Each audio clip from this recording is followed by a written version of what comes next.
రహస్య సాధనలు యూట్యూబ్ ఛానల్కు స్వాగతం.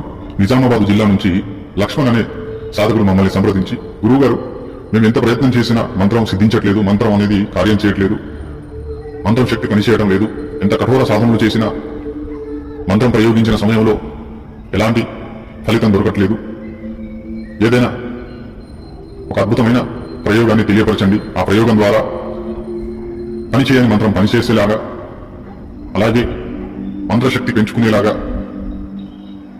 ఏదైనా అద్భుతమైన ప్రయోగం కానీ లేదా ఏదైనా ఉపాయం ఉంటే తెలియపరచండి అని మమ్మల్ని అడగడం జరిగింది.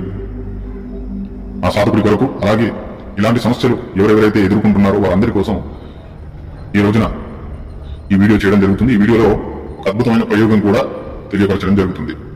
చాలా మంది సాధకులు పెద్ద పెద్ద అనుష్ఠానాలు చేసుకుంటారు, కఠోర తపస్సులు చేసుకుంటారు, కానీ మంత్రసిద్ధి కలగదు. కొన్ని కారణాల వల్ల మంత్రసిద్ధి కలిగిన మంత్రం అనేది పనిచేయకపోవచ్చు. కనుక మంత్రం పనిచేసే విధంగా ఈ ప్రయోగం అనేది మీకు ఉపయోగపడుతుంది. మంత్రశక్తి పెంచుకునే విధంగా ఈ ప్రయోగం అనేది మీకు ఉపయోగపడుతుంది. ఈ ప్రయోగం రెండు విధాలుగా చేయవచ్చు.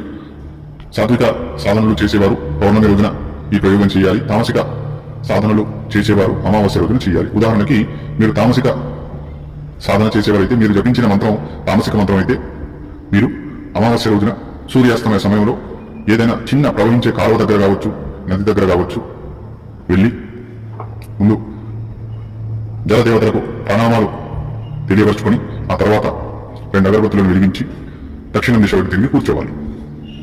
మీకు ఎదురుగా ఒక మట్టి కుండను పెట్టి ఆ మట్టి కుండలో 5 మందార పువ్వులను వేసి, ఏ మంత్రాన్ని అయితే మీరు శక్తి పెంచుకోవాలనుకుంటున్నారో, ఏ మంత్రాన్ని అయితే మీరు జాగృతంగా సిద్ధి చేసుకోవాలనుకుంటున్నారో, అనగా మీరు కోల్పోయిన శక్తి కావచ్చు, లేదంటే పని చేయని శక్తి, కార్యం చేయని శక్తి కావచ్చు, ఆ శక్తికి సంబంధించిన మంత్రం ఏదైతే ఉంటుందో ఆ మంత్రాన్ని 21 భోజపత్రాలపైన రాయాలి.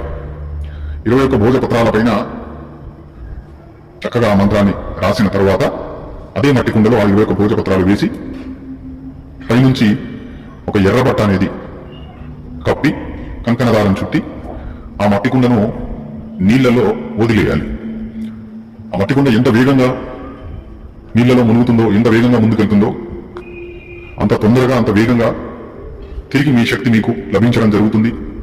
అలాగే మీ మంత్రం ప్రయోగించినప్పుడు కార్యం చేయడం జరుగుతుంది. ఒకవేళ మీరు మాటికి ఏదైనా మంత్ర సాధనలు చేస్తున్నా కూడా మీకు సిద్ధులు కలగనట్లయితే ఆ మంత్రాన్ని ఈ ప్రకారంగా భోజపత్రం పైన రాసి మీరు మట్టి కుండలో వేసి నీళ్లలో ప్రవాహితం చేసినప్పుడు ఆ మంత్రం అనేది కార్యం చేస్తుంది. ఆ మంత్రం సిద్ధి కలిగే అవకాశాలు కూడా ఉంటాయి. ఈ ప్రయోగం అనేది సాధకులు మీ గురువులను సంప్రదించి వారి పర్యవేక్షణలో చేయడము మంచిది. సొంతంగా ఇలాంటి ప్రయోగాలు చేయకండి. అలాగే గురువు లేని వారు మమ్మల్ని సంప్రదించి మా ద్వారా కూడా ఈ ప్రయోగానికి సంబంధించిన వివరాలు అనేవి తెలుసుకుని ఈ ప్రయోగం చేయవచ్చు.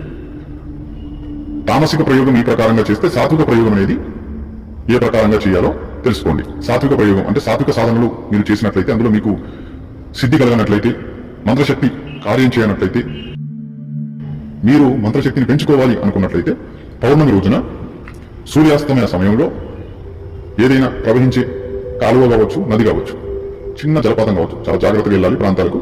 అలాంటి ప్రాంతానికి వెళ్ళి తూర్పు దిశ వైపు తిరిగి కూర్చొని 2 అగరబత్తులను వెలిగించి జలదేవతలకు ప్రణామాలు తెలియపరుచుకుంటూ ఆ తర్వాత మట్టి కుండలో 11 గులాబీ పువ్వులను వేసి, ఏ మంత్రాన్ని అయితే మీరు శక్తిని పెంచుకోవాలనుకుంటున్నారో, ఏ మంత్రాన్ని అయితే జాగృతం చేసుకోవాలనుకుంటున్నారో, ఏ మంత్ర సాధనలో అయితే మీకు సంపూర్ణ సిద్ధి కలగడం లేదో ఆ మంత్రం ఏదైతే ఉంటుందో ఆ మంత్రాన్ని 21 భోజపత్రాలపైన రాయండి.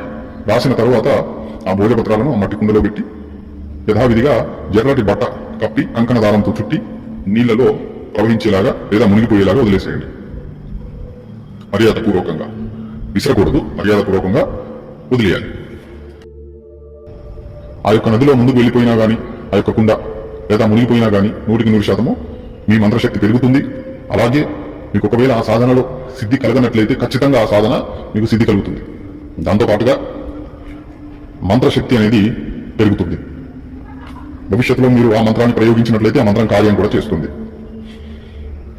కానీ మీరు గురుముఖం ద్వారా ఏ మంత్ర సాధన అయితే తీసుకున్నారో ఆ మంత్ర సాధన సంపూర్ణంగా సిద్ధి కలగకపోయినా లేదా ఆ మంత్ర సాధన ప్రయోగించిన సమయంలో అంటే మంత్రం సిద్ధి కలిగిన తర్వాత మంత్రాన్ని ప్రయోగించిన సమయంలో మంత్రం కార్యం చేయకుండా అలాంటి సందర్భాలలో మాత్రమే మీరు ప్రయోగం అనేది చేయాలి. మీ సొంతంగా పుస్తకాలలో మంత్రాలు చూసి నేను మంత్రజపం చేసి ఫలానా గురువుగా ఈ ప్రకారంగా వీడియోలో పెట్టారు నేను ప్రయోగిస్తాను అంటే అలా ఫలించకపోవచ్చు. ఎందుకంటే ముందు మంత్ర అనుష్ఠానము సరిగ్గా చేయండి, విధి విధానాలతో చేయండి. మంత్రాన్ని ఉత్కీలన చేసుకొని గురుముఖం ద్వారా ఉపదేశం తీసుకొని మీ గురువుల ద్వారా ఆ తర్వాత మంత్ర ప్రయోగం చేయండి. అప్పటికీ మంత్రం కార్యం చేయకపోతే ఈ యొక్క ప్రయోగం చేయండి, ఖచ్చితంగా మీకు మంత్రశక్తి కార్యం చేయడం జరుగుతుంది.